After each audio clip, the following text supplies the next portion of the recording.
네, 여러분 안녕하세요. 이수진의 함께 잉글리쉬 회화판에 오신 것을 환영합니다. 자, 오늘은요. 6번째 시간이고요.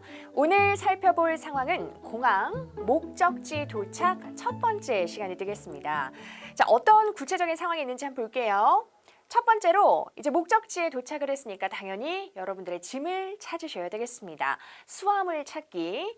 자, 그다음에 두 번째는 세관 검사가 되겠네요. 자, 첫 번째 수화물 찾기. 자, 수화물 찾기는 예전에 저희가 환승 시간 때도 수화물 찾기에 대해서 한번 배워본 적이 있기 때문에 오늘은 복습을 한다라고 생각을 하시고, 그리고 복습 문장 이외에도 제가 추가적인 문장을 몇 개 더 소개를 해드리도록 하겠습니다. 자, 처음에 이제 수화물 찾는 곳을 가셔야 되는데 수화물 찾는 곳이라고 하는 표현 기억나시나요? 자, 따라해 볼게요. Baggage claim area. 한 번 더 해볼게요. Baggage claim area. 네, 우리가 수화물을 찾다라고 할 때 claim one's baggage, claim one's baggage 이런 표현을 썼었는데 claim이라고 하는 동사가 원래 주장하다 할 때 쓰는 표현인데 특히나 소유권에 대한 주장을 할 때 claim이라고 하는 동사를 쓴다라고 제가 말씀을 드렸었어요. 그래서 내 짐에 대한 소유권을 주장하는 거기 때문에 수화물을 찾다라는 표현이 되는 거고, 그래서 수화물 찾는 곳이라고 하는 표현을 baggage claim area라고 하는 표현을 쓰는 겁니다. 자, full sentence로 한번 따라 읽어볼게요. Where is the baggage claim area? 한 번 더. Where is the baggage claim area? 네, 잘하셨고요. 자, 그런데 baggage claim area 이 표현 자체가 단어도 좀 어렵고 사실 따라해보니까 발음도 좀 쉬운 편은 아니죠. 그래서 나는 이 표현을 조금 더 쉬운 표현으로 좀 직관적으로 얘기를 하고 싶다 하시는 분들은 자, 두 번째 표현을 활용하시면 되겠습니다. 자, 따라해볼게요. Where can I pick up my baggage? 한 번 더. Where can I pick up my baggage? 그렇죠. pickup이라고 하는 단어가 정말 이렇게 주어 드는 거니까 수화물 또는 짐을 찾다 할 때 쓸 수 있는 표현이 되겠습니다. 자, 그리고 보통 우리가 지금 짐이라고 하는 표현 또는 수화물이라고 하는 표현을 쉽게는 그냥 bag 아니면 baggage 이런 표현을 쓰고 있는데 사실 우리가 캐리어라고 하는 표현 많이 쓰잖아요. 나 캐리어 들고 지금 공항 가는 길이야. 이런 표현 많이 쓰는데 여러분 캐리어라고 하는 단어는 실질적으로 carrier라고 하는 단어가 있지만 그게 우리가 흔히 짐 할 때 쓰는 캐리어를 지칭하지는 않습니다. 자, carrier라고 하는 단어는 무엇인가를 이렇게 실어 나르는 것이기 때문에 항공사나 아니면 수송회사라는 뜻이 됩니다. 자, 정리를 하면 우리가 수화물을 할 때 쓰는 표현은 bag이나 baggage 그리고 캐리어라고 해서 그거를 carrier라고 하는 단어를 쓰면 오히려 콩글리시가 된다는 걸 기억하셔야 되고, 자, 제가 carrier라고 하는 단어가 무엇인가 이렇게 실어 나르는 그런 뜻이라고 말씀을 드렸잖아요. 그래서 이제 여러분들이 또 보시게 될 표현이 pet carrier 이런 표현 보실 수 있어요. 어떤 뜻인 것 같아요?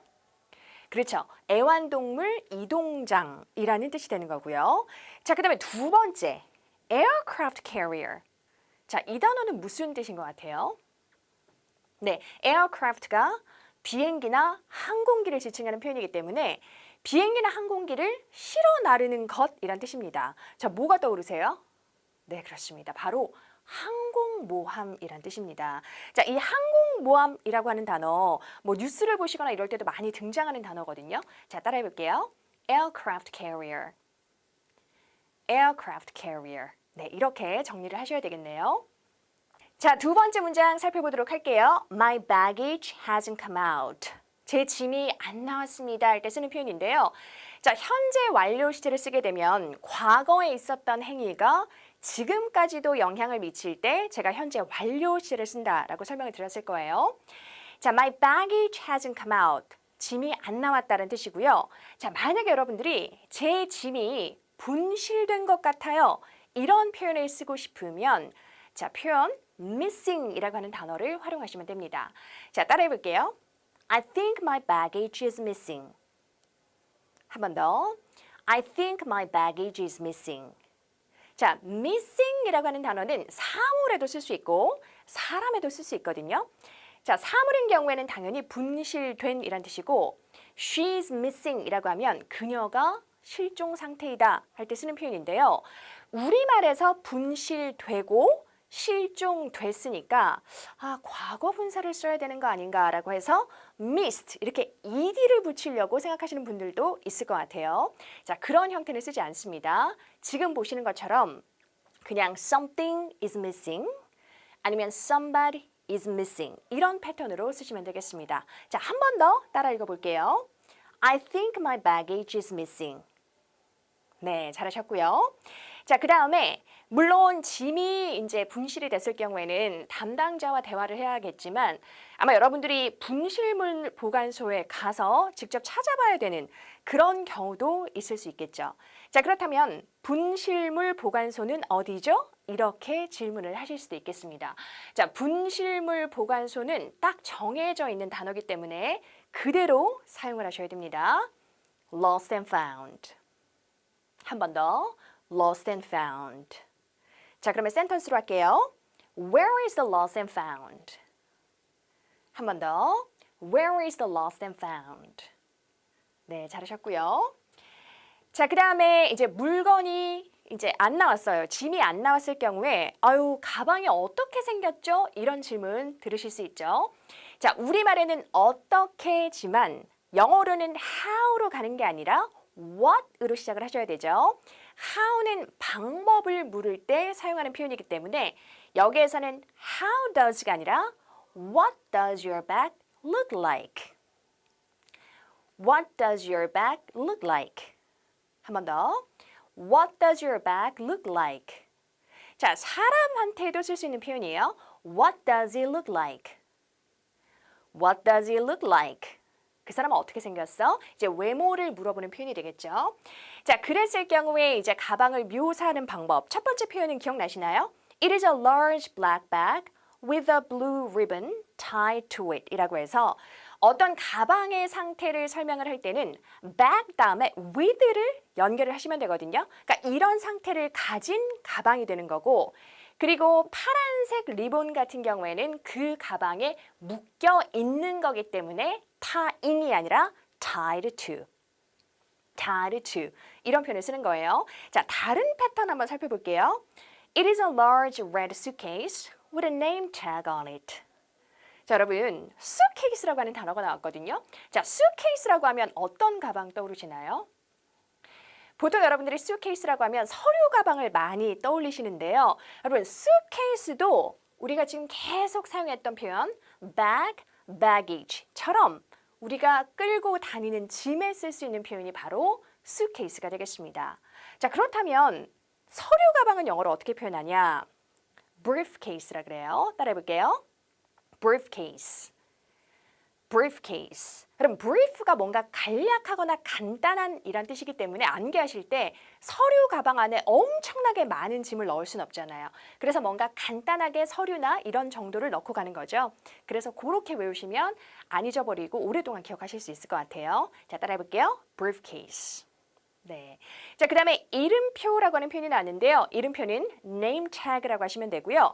역시나 마찬가지로 패턴을 보시면 가방이 나오고 그 다음에 어떤 상태를 나타내야 되기 때문에 with를 쓰고 그 다음에 name tag 같은 경우에는 가방 표면에 이렇게 붙여놓잖아요. 그래서 on it 이라고 해서 전치사 on을 활용하고 있는 거예요. 자, 이 문장 다시 천천히 한번 읽어보도록 하겠습니다. It is a large red suitcase with a name tag on it. with a name tag on it. 네, 전치사 on을 정확하게 활용을 하셔야 되겠죠. 자, 그 다음에 How quickly will you be able to find my baggage? 라고 해서 얼마나 빨리 제 짐을 찾으실 수 있을까요? 라고 해서 일단 여러분들이 해외로 나가게 되면 그 다음 일정이 딱 정해져 있잖아요. 물론 좀 여유롭게 가는 여행 같은 경우에는 조금 일정 조율이 쉽겠지만 예를 들어서 뭐 비즈니스 미팅을 해야 된다거나 급박한 일정이 있을 경우에는 조금 시간이 촉박할 수 있습니다. 자, 그럴 경우에 얼마나 빨리 찾을 수 있을까요? 네, 얼마나 빨리이기 때문에 How quickly. 한 번 더. How quickly. 네, 센터스 따라 해볼게요. How quickly will you be able to find my baggage? 네, 그렇게 하시면 되고요. 자, 그 다음에 Please send my baggage to this address as soon as you find it 라고 해서 이제 주소를 남기고 가는 거예요. 가방을 찾으시면 제 짐을 이 주소로 보내주시기 바랍니다 라고 해서 여기에서는 크게 어려운 표현은 없을 거예요. Send something, 그 다음에 to this address 라고 해서 주소라고 하는 단어 address만 정확하게 사용하시면 되겠네요. 자, 그 다음에 세 번째 표현 여러분 기억하시면 좋을 것 같아요. 보통 우리가 짐 찾으시면 이 번호로 연락 주세요 라고 해서 핸드폰 번호 남기시는 경우 많잖아요. Please call me on this number. 네, call me on this number. 한 번 더. Call me on this number. 그래서 please call me on this number when you find my baggage 라고 하면 짐 찾으시면 이 번호로 연락을 주시기 바랍니다. 라는 표현이 되겠네요. 자, 그 다음에 여러분 baggage가 보통 사이즈가 굉장히 크고 여러 개를 가지고 다니시는 경우가 많기 때문에 카트가 필요하신 경우가 많죠. 자, 그래서 제가 어디에서 수화물 카트를 구할 수 있을까요? 그냥 그대로 활용하시면 됩니다. 자, 따라해 볼게요. Where can I get a baggage cart? 한 번 더 해볼게요. Where can I get a baggage cart? 네, 잘하셨고요. 자, 그 다음에 Can you help me with my baggage?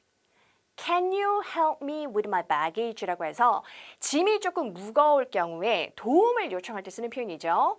제 짐을 좀 나르는 것을 도와주실 수 있겠어요? 라고 해서 help somebody with something 이라고 하는 원어민들이 정말로 많이 활용하는 그런 패턴이 되겠습니다. 자, 그런데 사실은 여러분들이 활용하기에 직관적으로 좀 편리한, 좀 익숙한 표현은 help me, 그 다음에 동사 원형 써서 carry my baggage 이렇게 쓰시는 게 좀 편하시죠? help me carry my baggage 이렇게 쓰는 게 편하실 텐데 실질적으로는 help somebody with something 이 표현을 정말로 많이 활용을 합니다. 그래서 여러분들도 이 표현이 익숙하도록 계속 연습을 하셔야 되는데요. 지금처럼 뭐 짐을 나를 때만 쓸 수 있는 표현이 아니고요. 예를 들면 he helped me with my homework 라고 하면 그가 내가 숙제하는 것을 도와줬어. 아니면 he helped me with my project. 그가 내 프로젝트를 도와줬어. 이런 식으로 실질적으로 활용할 수 있는 그런 그 상황이 굉장히 많기 때문에 help somebody with something. 이 패턴은 여러분들이 반드시 기억하시고 많이 연습을 해보셔야 되는 그런 패턴이 되겠습니다. 자, 한 번 더 따라해 볼게요. Can you help me with my baggage? 한 번 더. Can you help me with my baggage? 네, 잘하셨고요.